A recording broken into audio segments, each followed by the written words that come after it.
ကျော်သွားပါမယ်လို့အဲ့ဆိုတော့ကျမတို့ဒီမြန်မာနိုင်ငံမှာလည်းပဲအမျိုးသမီးရေးမှာတက်ကြွစွာလှုပ်ရှားနေတဲ့ကျမတို့ရဲ့မိတ်ဆွေတူရှိပါတယ်သူကတော့2020ခုနှစ်မှာ BBC အမျိုးသမီးအယောက်100ရဲ့စည်ရင်းမှာပါဝင်ပြီးတော့မှရွေးချယ်ခံရတဲ့မနန္ဒာပဲဖြစ်ပါတယ်ဆိုတော့ feminist advocate တယောက်ဖြစ်ပါတယ်အဲ့ဆိုမနန္ဒာကကျမတို့အမျိုးသမီးတွေတန်းတူအခွင့်အရေးရဖို့ရန်အတွက်တက်ကြွစွာနဲ့လှုပ်ရှားနေတဲ့သူတူဖြစ်ပါတယ်2018ခုနှစ်ကနေစပြီးတော့မှ2019ခုနှစ်တင်မှာဆိုလို့ရှိရင်ကျမတို့ဒီပိပိတို့စကားဝိုင်းဆိုတဲ့ခုနက V ရဲ့ Vagina Monologues ကိုမြန်မာမှုပြုပြီးတော့မှပြန်လည်ပြီးတော့မှရည်ရွယ်ချက်ရှိတဲ့ကျမတို့မြန်မာနိုင်ငံမှာဒီသတင်းစကားကိုစတင်လှုပ်ဆောင်ခဲ့တဲ့ဦးဆောင်ခဲ့တဲ့သူတူဖြစ်ပါတယ်လို့အဲဆိုတော့ပြီးတော့မနန္ဒာကကြီးတော်တို့စကားဝိုင်းဆိုတဲ့အတန်လွင့်တဲ့အစီအစဉ်ကိုလည်းပဲစတင်လှုပ်ဆောင်တဲ့သူတူဖြစ်ပါတယ်မကြသေးမီကပဲဒီလူမှုတရားမျှတမှုဖော်ဆောင်ရေးလှုပ်ရှားမှုတွေအတွက် Champion of Gender Equality ဆုကိုစကားတင်စည်းရင်းထဲမှာရွေးချယ်ခံခဲ့ရတဲ့သူတူလည်းဖြစ်ပါတယ်အမျိုးသမီးရေးရာမှာတက်ကြွကြွပါဝင်ပြီးတော့မှလူထုတွေကိုအသိပညာပေးနေတဲ့ Purple Feminist Group ရဲ့ဖွဲ့စည်းတည်ထောင်ထားတဲ့သူတူလည်းဖြစ်ပါတယ်အခုချိန်မှာမနန္ဒာကနေပြီးတော့မှကျမတို့ကို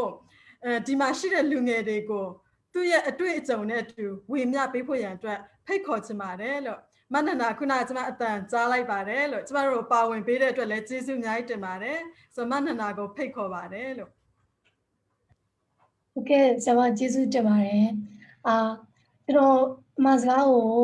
ဒီမျှဝေမှုအင်္ဂလိပ်လိုပဲပြောလိုက်မယ်ပေါ့နော် speaker အားလုံးနဲ့အဆင်ပြေအောင်လဲဆိုပြီးတော့အင်္ဂလိပ်လိုပဲစီစဉ်ထားပါတယ်လို့ခွင့်ပြုပါပေါ့နော်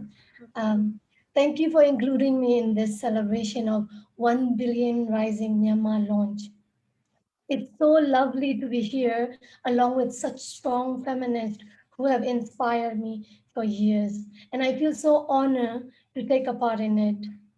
And I'm very pleased to be starting this year with hashtag Vagina Power.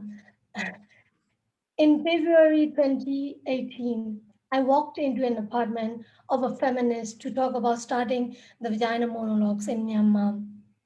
She was a complete stranger to me, and so was I for her. Within a few hours of talking, we could name 100 violent things that women and girls in Myanmar and the world go through day-to-day basis,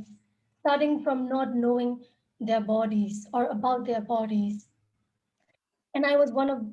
those women. I did not know my body, or I knew my body in the way the society taught me to know. When I was 5 years old, a man that was very close to our family sexually harassed me. For several years, I was angry at myself for staying silent about what happened to my body. I was unable to talk about it up until I was 23 years. The reason for staying silent about what happened to my body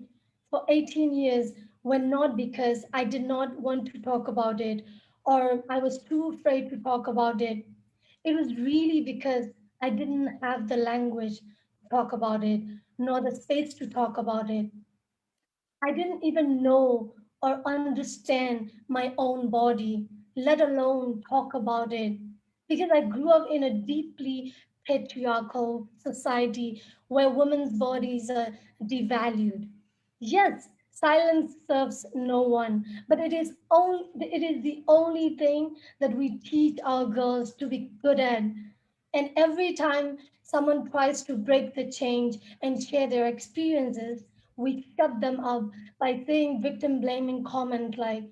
"Why was she out? Why was she wearing that short skirt?" Or "She was asking for it," or "She just wants to be famous," or "She wants the money." And I don't know one person that wants to be famous by sharing their sexual harassment story or rape story. When I was 15, I bleed for the first time, but nobody gave me any explanation about why the blood was coming out of my vagina. I couldn't ask questions because good girls in our society question nothing and follow everything. And I wanted to be a good girl, but instead I became a confused, angry, sad teenage girl who is not happy with her body and who hated her body. And it was the first time that I wished I were a boy, but it was not the last time. The conversation around menstruation is filled with shame and dirtiness. In my language, when you bleed, you say "Nochune boye," which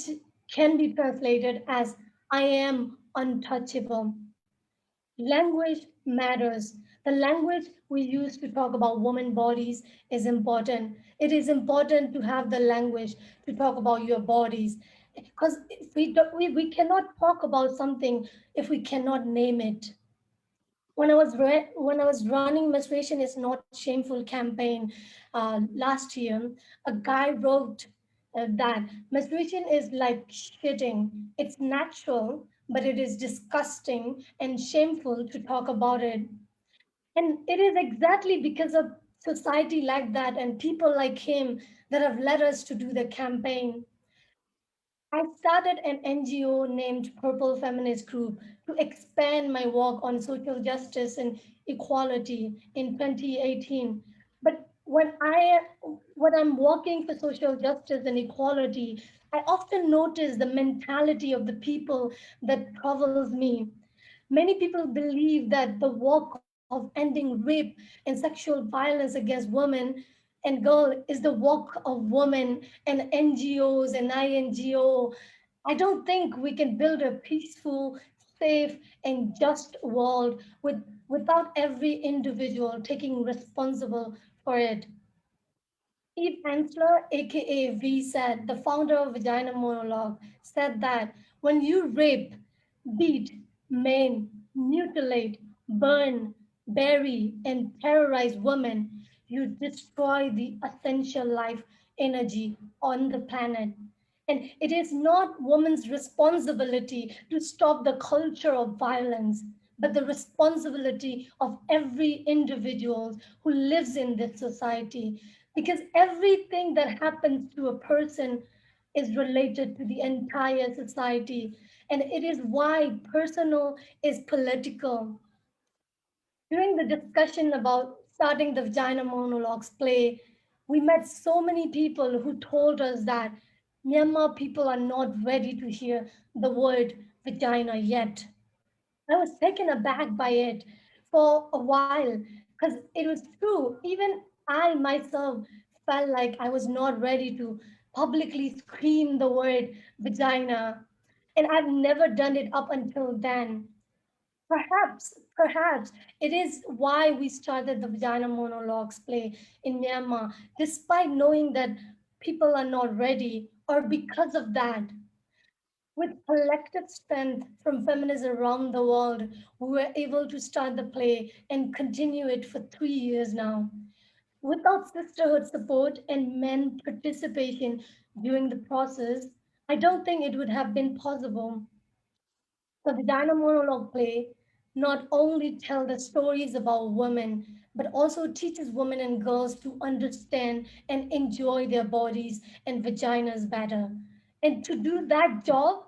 we can't wait for people to be ready to listen about woman's body and what it has suffered and is suffering. It is time we just do it.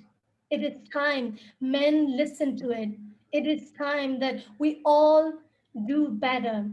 As Caesar Kranz, gun violence prevention advocate, once said, I should comfort the disturbed and disturb the comfortable. And I think that's exactly what Vagina Monologues play did in Myanmar and around the world. And on this important day, let us all remember that women's bodies and women's life belong to women and not to anybody else. Thank you so much. ကျေးဇူးအများကြီးတင်ပါတယ်မနန္ဒာတကယ်ပဲကျမတို့အတွက်စိတ်ဓာတ်ခွန်အားတွေနဲ့အတူထပ်မံပြီးတော့မှဒီလိုမျိုး1 billion rising မှာတော့၎င်းကျမတို့တွေလှုပ်ရှားဖို့ရန်အတွက်ခွန်အားဖြစ်စေ